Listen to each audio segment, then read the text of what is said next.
அனைவருக்கும் வணக்கம். தொடர்ச்சியா ஒரு கட்சி குறித்து அனைவரும் சொல்லி வருவாங்க.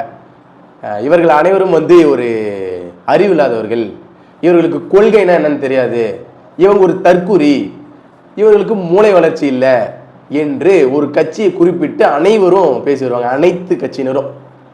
நமக்கு பெரிய அளவு அதில் உடன்பாடு இருந்தது இல்லை எப்பயுமே. ஏன்னு கேட்டிங்கன்னா, சரி ஏதோ இப்போதான் அரசியலுக்கு வந்திருக்காங்க, புதிதாக வந்திருக்கானுங்க, கற்றுப்பானுங்க போட்டோம் அப்படின்னு சொல்லி பொறுமையாக அமைதியான முறையில் நம்ம கடந்து போனால், அங்கே சுற்றி இங்கே சுற்றி நம்ம தலைவர் மீதே அவதூறை பரப்ப தொடங்கியிருக்கானுங்க. இல்லை நான் தெரியாமல் கேட்குறேன். நான் எங்கள் தலைவர் யாருன்னு சொல்லிட்டு இந்த தாவேக்காவை சேர்ந்த தற்குறி அதற்கும் மேலே நிறைய வார்த்தை சொல்லலாம்.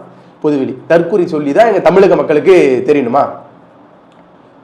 இல்லை, எப்படிப்பட்ட அவதூறை நீ ஒரு பொதுவெளியில் உலக தமிழர்கள் நேசிக்கிற ஒரு தலைவனை நீ அவதூறா பேசிக்கிட்டு இருக்க.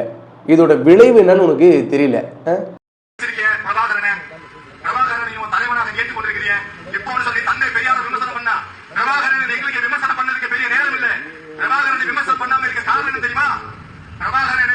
இந்த மண்ணில் ஈழ தமிழருக்காக போராடினார் என்ற ஒற்றை காரணத்துக்காக தமிழகத்தில் இருக்கக்கூடிய பெரும்பாலும் தலைவர்கள் பிரபாகரனை மதிக்கிறார்கள். அந்த ஒற்றை காரணத்துக்காக தான் பிரபாகரனை இஸ்லாமியர்கள் தொட்டு கூட பார்க்கல. ஏன் தெரியுமா? காத்தாங்குடியில 100க்கு மேற்பட்ட மக்களை காத்தாங்குடி பள்ளிவாசல் அந்த பள்ளிவாசல காத்தாங்குடி பள்ளிவாசல தோன்றிட்டு இருந்த மக்களுடைய முன்னிருந்த பின்னா சுத்தம் தான் தலைவர் பிரபாகரன். எங்க தலைவர் அறிவித்திருக்கக்கூடிய தலைவர்களை பார். ஒரு உயிரை கொண்டாட்டு வரலாறு உண்டா? ஒரு உயிரை கொண்டாட்டு வரலாறு உண்டா? தலைவர் மனித உயிரை கொன்றவன். இங்க எங்க தந்தை பெரியார், அம்பேத்கர், இன்னும் பல தலைவர்களை எங்க தலைவர் கொள்கை தலைவர் அறிவித்திருக்காங்க. எத்தனை உயிரை கொண்டாங்க? எல்லாரும் சொல்லுவாங்க இந்த கட்சி தமிழக வெற்றி கழகம் ஒரு அழிக்கப்பட வேண்டிய கட்சி, இது தமிழ்நாட்டில் இது இருக்கவே கூடாது என்று சொல்லுவாங்க. ஏன் அப்படி சொல்றாங்க அப்படின்னு சொல்லிட்டு பார்த்தா இப்பதான் நம்மளுக்கு தெரியுது.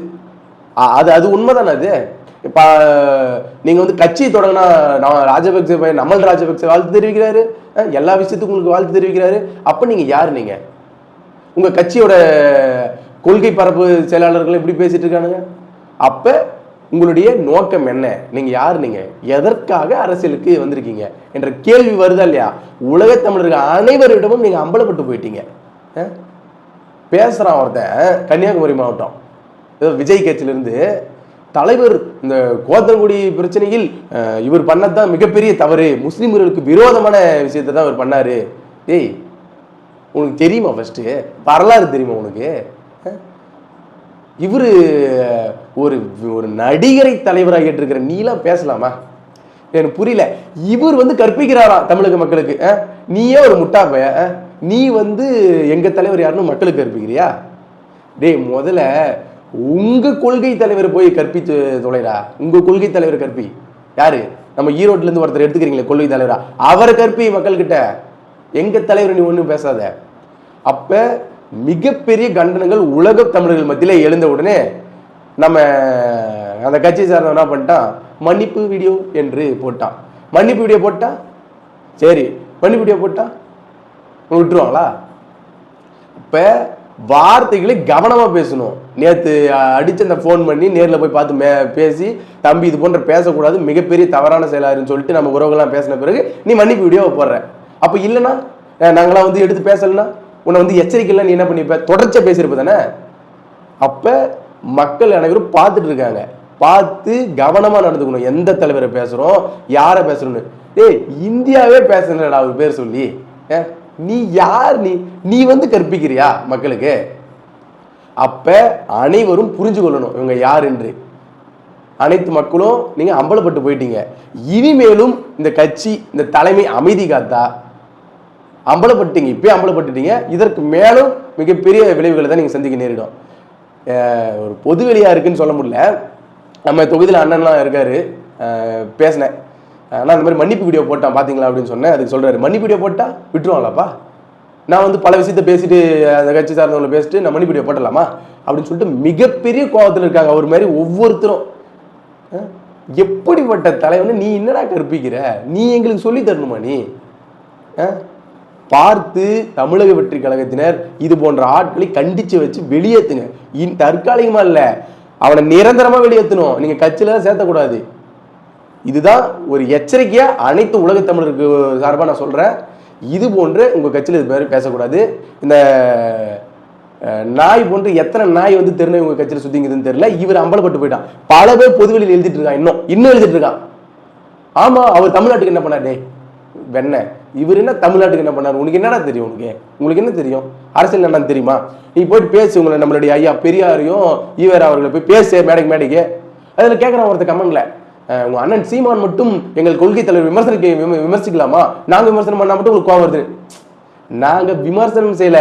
எங்க அண்ணன் சீமான் அவர்கள் அவர் ஈவேரா அவர்கள் பேசியதை எடுத்து பேசுறாரு, கேள்வி கேட்கிறாரு. நீ கேள்வி கேளு. உனக்கு கேள்வி கேட்க கூட உங்களுக்கு தார்மீக உரிமை கிடையாது எங்க தலைவரை பத்தி. நீ விமர்சனம் வேற பண்ற. நாங்க கேட்பது கேள்வி. அதனால் கவனத்தில் எடுத்துக்கொண்டு இது போன்ற ஆட்களை உடனடியாக நீக்கணும். தலைமை இதுக்கு அறிக்கை விடணும் மற்றும் விஜய் அவர்கள் நேரடியாக இதற்கு வந்து பதில் சொல்லணும். இந்த நாய் மன்னிப்பு கேட்டிருக்கு. இது போன்ற இனிமேல் நடக்காம பார்த்துக்கோங்க தமிழக வெற்றி கழகத்தில். நன்றி, வணக்கம். அடுத்த காலையில் சந்திப்போம். குருநாங்கோடு வடக்கு ஒன்றியம் சார்பாக திங்கநகர் பேரூரில் வைத்து ஒரு திருமண கூட்டம் தாவேக்க சார்பாக நடத்தப்பட்டது. அந்த பொதுக்கூட்டத்தில் நான் பிரபாகரன் அவர்களை விமர்சனம் செய்தேன். அந்த விமர்சனம் என்பது பிரபாகரன் அவர்களை, அவருடைய தியாகங்களை நான் உணராமல் இல்லை. ஆனால் சீமான் அவர்கள் பிரபாகரன் அவர்களை ஒரு தலைவனாக ஏற்று வைத்திருக்கிறார்களே, அப்படி அவருக்கு பதில் கொடுக்க வேண்டும் என்கின்ற அடிப்படையில் தான் நான் பிரபாகரன் அவர்களை விமர்சனம் செய்தேன்.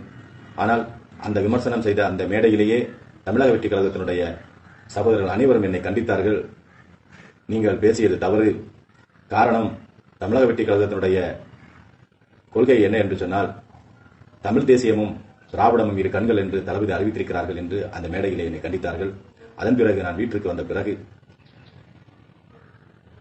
கிருஷ்ணகுமார், மாவட்ட செயலாளர் கிருஷ்ணகுமார், ஒன்றியம் அசோக் அவர்கள் என்னை போனில் தொடர்பு கொண்டு, அது அண்ணன் நீங்க நேரத்துக்கு பேசினது தலைமைக்கு போயிடுச்சு, தலைமை உடனே உங்கள் மீது நடவடிக்கை எடுக்க வேண்டும், கட்சியினுடைய அடிப்படை உறுப்பினர்கள் உங்களை மாற்ற வேண்டும் என்று உத்தரவிட்டிருக்கிறாங்க அப்படி என்று நான் அறிந்தேன். அது உண்மையிலேயே எனக்கு வருத்தம் தான். நான் சீமானை பேச வேண்டும் என்கின்ற அடிப்படையில் தான், அவருக்கு பதில் கொடுக்க வேண்டும் என்கின்ற ஒரு அடிப்படையில் தான் நான் ஈழத்தமிழர்களுக்காக தன் குடும்பத்தையே தியாகம் செய்த அந்த மகத்தான தலைவரை நான் பேசக்கூடிய நிலை ஏற்பட்டது. அவரை பற்றியும் எனக்கு ஒரு சில விஷயங்கள் எனக்கு தெரியும். மனிதனாக இருக்கக்கூடியவர்கள் பல சூழ்நிலைகள் தவறுகள் இழைக்கப்படும். அந்த அடிப்படையில் என்னுடைய தவறு நேரத்துக்கு அதில் நடந்துவிட்டது. இந்த வீடியோ எதற்கு என்று சொன்னால், தளபதி விஜய் அவர்களும் பொதுச்செயலாளர் ஆனந்த் அவர்களும் என்னுடைய பேச்சை கேட்டு இப்படி பேசியிருக்க கூடாது என்று வருத்தப்பட்டதாக நான் அறிந்தேன். ஆகவே நான் தமிழக வெற்றி கழகத்தினுடைய அனைத்து தொண்டர்களும் தலைமையும் நேசிக்கக்கூடிய அந்த பிரபாகரன் அவர்களை விமர்சனம் செய்தது தவறுதான். ஆகவே நான் மனப்பூர்வமாக தமிழக வெற்றி கழகத்தினுடைய தலைமையிடம்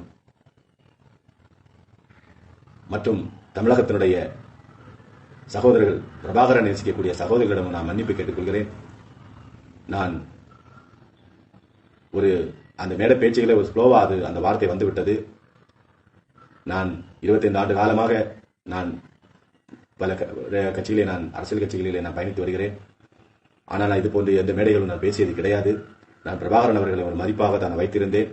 அதில் எந்த மாற்று கருத்தும் இல்லை. இப்பவும் அந்த வீடியோ போடுவது என்னை கட்சி விட்டு நீக்கணுங்கிற ஒரு காரணத்துக்காக இல்லை. ஆனால் நான் அதை உணர்ந்து போடுகிறேன். பிரபாகரன் அவர்களை பேசியது தவறுதான் என்பதை உணர்ந்தன் காரணமாகத்தான் அந்த வீடியோவை நான் பதிவு செய்கிறேன்.